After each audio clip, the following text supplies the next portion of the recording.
मैं चाहूँगी जितने लोग इस लाइव को देख रहे हैं सब लोग से मेरी रिक्वेस्ट है इस लाइव को ज़्यादा से ज़्यादा शेयर मारें कि ताकि और भी दर्शक के पास पहुँचे। शादी के को बड़ा ही सुंदर गाना रिलीज भइल रंगबाज केसरी सुशील जी, बिल्कुल सुना देता नहीं दे।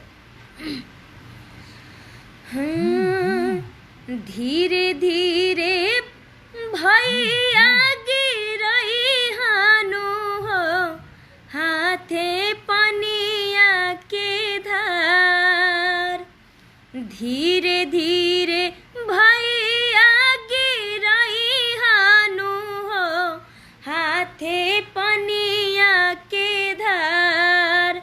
धरिया के लार भैया जैसे ही टूटी है जई बहिनिया के हार।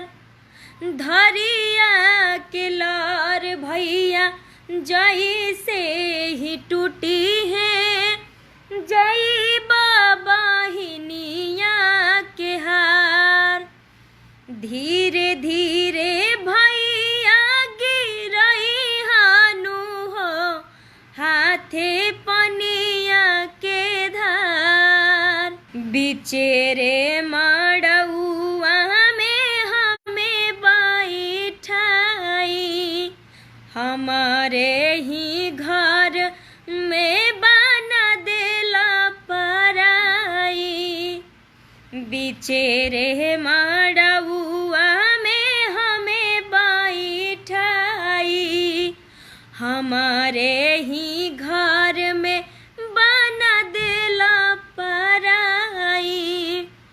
कके कन्यादान भैया हमारा के तेजाबा मम्मी जी भी दिहाली विसार।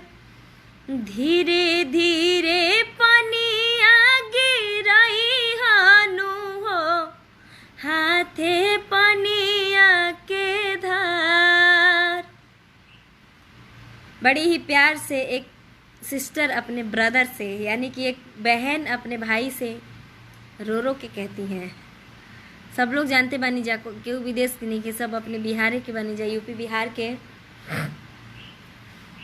तहरे सोझा भाभी दुल्हा जीत का हो जाई है होते भोरे डोली दुआरा पर से ले जाई है। पथल के करेज काहे दीदी बाड़ू कइले